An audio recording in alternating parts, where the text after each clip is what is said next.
To set the tone, I always hated the town I lived in.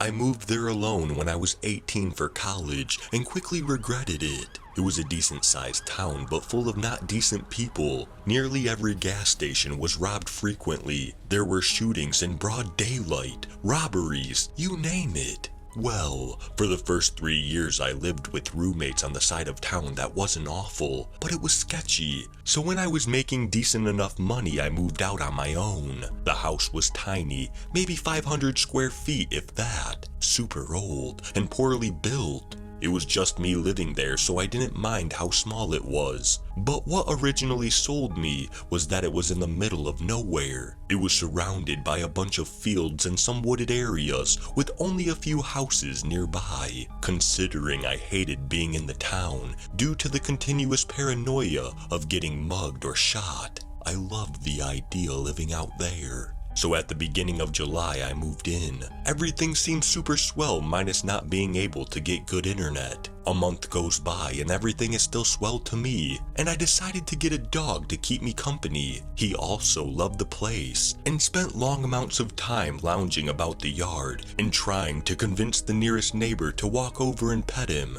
Important later. Roughly 2 months into living there and I start to notice things out of place. Something to note is that an old roommate of mine was using my spare room as storage space until he got moved in himself. So he had a key, but was never there. He kinda just popped in once every other week to grab something and usually let me know beforehand. But I'd come home to my kitchen chair being pulled away from my table, or a bowl in the sink, things like that.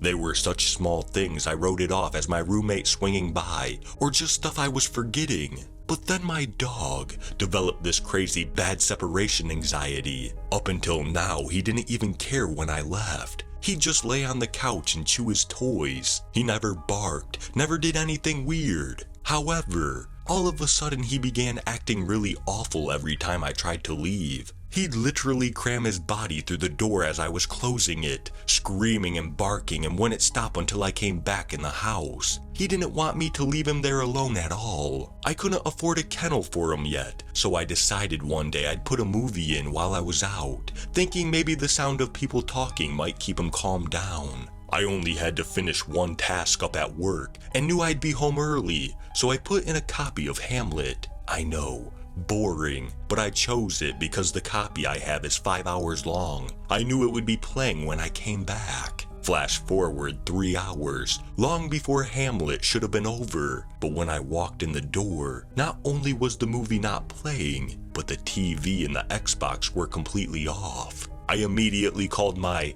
roommate and asked if he had been over, and he wasn't even in town. I explained the TV situation to him, and he shrugged it off as the TV powering off when it idles for a while. Even though this is true, there are several reasons I know this isn't the case. 1. It wasn't idling. A 5-hour movie was supposed to be playing. 2. Even if it had shut off, my Xbox wouldn't have. I have left it on by accident for weeks when I was gone out of town or whatever, and it was still on when I came home. Always. But it was completely powered down this time. The weird thing is, none of my stuff was missing, and the door was locked when I entered. I eventually convinced myself that it was something weird with the Xbox, or whatever, and shrugged it off. This is until my dog started acting even weirder. Remember earlier when I mentioned he used to play with the neighbor? Well, all of a sudden, if she even walked by the house while he was out, he'd start yelping and running at me away from her. This was incredibly weird to me and made me incredibly cautious of her. I put some cheap alarms on my door, the kind that go off when the door is open, and slept with my pistol handy.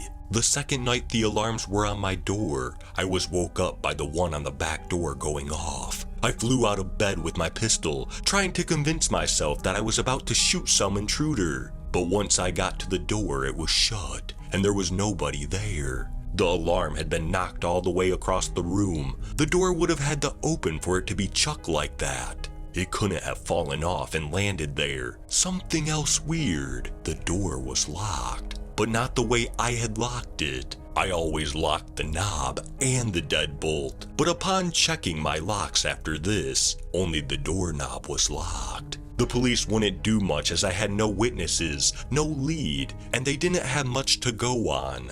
Needless to say, I changed the locks. I didn't have any noticeable problems inside after that, but later found out that the close neighbor that my dog hated had previously lived in the house I was renting, and the locks had never been changed. I have no way to prove my theory, but it's pretty obvious she had a key and was coming and going as she pleased. Why though? I can't figure out. Nothing of mine ever went missing. The most unsettling part for me though is that she had tried to come in at night until the alarm scared her off. How many times had she been in my house at night while I was asleep? And why?